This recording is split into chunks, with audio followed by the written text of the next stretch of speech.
So, good morning, children. Hope you are all doing good and hope you are making the quality use of your time which you have got due to this unexpected lockdown. So, where did we end up in the previous session? We ended up with a discussion on the first category of the animal tissues, that is epithelial tissues. And how many animal tissues are there? Four types. And the first category we discussed epithelial tissue.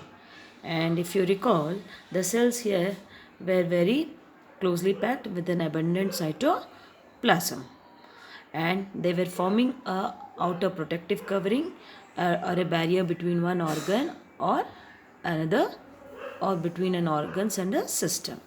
Now today's session we will be discussing about connective tissues. So the second category of animal tissues is connective tissues, and as the name itself suggests, what it does? Yes, it helps in connecting various organs and tissues and organs of the body. It is going to connect various tissues and organs of the body. Now, they are most abundant, widespread, and varied of all tissues. Again, depending upon their structure, function, and location, these connective tissues are further classified. But one thing is common between all these connective tissues, that is, they connect one tissue or organ to another. And these most of these cells are cells of these connective tissues. Different connective tissues are loosely packed, embedded in an intercellular matrix, that is between the cells. It is filled with a fluid called as a thick matrix, and of course with a live cells which contain cytoplasm and a nucleus. So now let us go in detail regarding the various types of connective tissues. Now broadly, your connective tissues are again subcategorized into four. The first, which are called as connective tissue proper, then supporting, then dense connective tissue, fluid connective tissue. Of course, you don't have this category.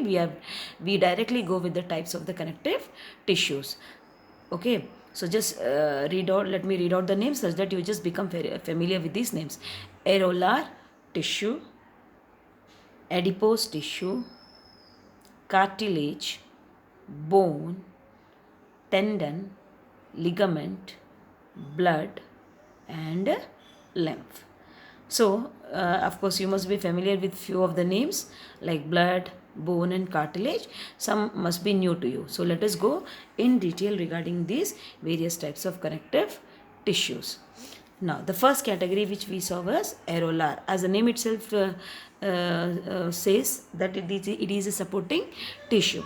Now, as we have discussed, most of these connective tissues are going to have loosely arranged cells with a dense matrix.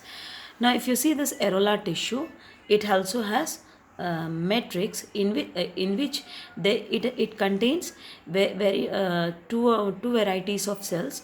One is your mast cell and the other are your macrophages, and these cells are embedded in this thick fluid matrix along with long fibrous structures which are called as collagen fiber. Now these collagen fiber are proteinaceous by nature, which are going to be supportive in structure. So now these mast cells and macrophage are the and even fibroblasts which are present in the areolar tissue. Now the question comes, where is this tissue located? Now, this tissue is actually like a filling tissue, in the sense we all know that internally our organs are well placed within our body. How they are placed in the positions? They are placed in their respective positions due to the spaces being filled by areolar tissue. So it is like a packaging tissue which will fill the spaces between the organs and tissues. Apart from filling the spaces between the organs and the tissues, it also helps in repair and healing of the dead or the worn out tissues. Very often you must have seen when you are hurt or when you have got an injury, you are left with a scar or a wound, and slowly that wound will be healing. And how do you know that it is healing? You may see that the cell, the skin on its surface starts drying up and becomes very dark in color, which as time passes by will peel off. very underneath it you may see some pinkish new cells appearing. So this healing and repairing is done by whom? By areolar tissue. Now next comes what? The adipose tissue. Now this is if you observe here, in this adipose tissue, the cell, this whole structure is actually a cell, children. See the boundary being marked with a very dark line, but the large space what you are observing here is a vacuole, which is being filled with the fat. Adipose means fat. So the name itself indicates you that what is its function? To store fat in the form of lipids. And then your nucleus is pushed to one corner and cytoplasm also lies at the corner. So the cells are abundantly filled with fat. Now just think what could be the reason that cells are filled with fat. Yes, fats you all know are one form of nutrient which provides us energy. So these cells, the adipose cells, are also called as what? Adipocytes. Now these fat which is stored is going to act like an insulator. Very often we don't feel we are able to avoid the coolness in the weather during winter season because of the presence of this fat deposition or these fat cells. So just guess what could be the location of this adipose tissue? Yes, just below your skin, under the skin and in and around the heart or important organs to provide them sufficient energy to carry out their regular functions.